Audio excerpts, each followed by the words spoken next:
Assalamu alaikum warahmatullahi wabarakatuh. Hordoftoota chaanala kiyyaa hundi keessan assalamu alaikum warahmatullahi wabarakatuh. Isin jecha aarraan tanaa akkaataa kuroobaatni ittiin hojjetamus bifa salphaa ta'een waliif mul'ifnaa bireen kee gaggaarii baqqaalii na hordofaan isin jaa. Kuni daqiiqaa birciqoo 2 ta'uu qaba jechuu akkanatti akka sukkaraa kanatti sukkara daakii birciqoo takka zayita birciqoo takka yoo haadhaadhaa qabaattanis birciqoo takka ta'uu qaba yookaan immoo kunis birciqoo akkanaa 2 qabu ta'a jechuu kiyya na hordofaan isin jaa. Bismillah.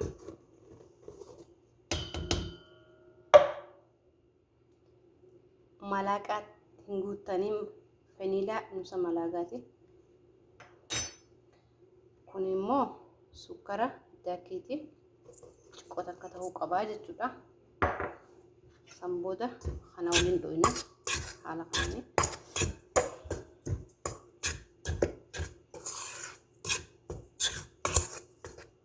waliin dho'ine booda zayitii baya takka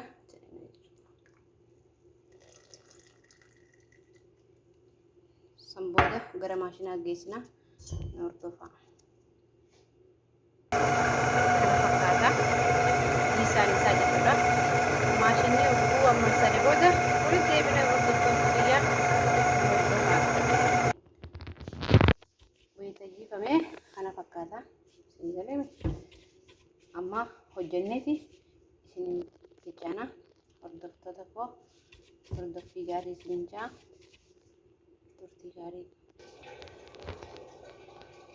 hordoftoota koo haala kanaanii amma firuma oowwaa keessa keenye firuma irra dhaamsina akkasii kana fakkaata.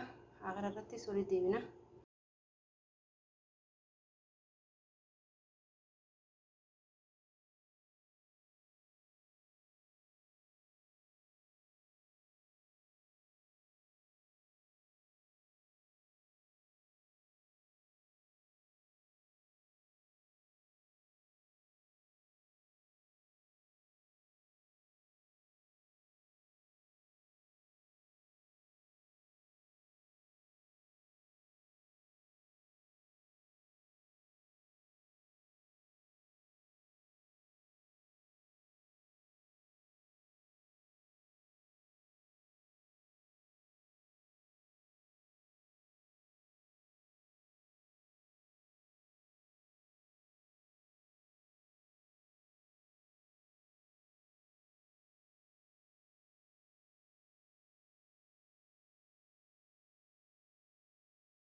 Assalamu alaikum warahmatullahi wabarakatuh. Hordoftoota kan gaarii qaqqaalii waliin oromoo hundi keessan reebaanni kunoo kan akkaataa ni argitan. hogguunii fi irraa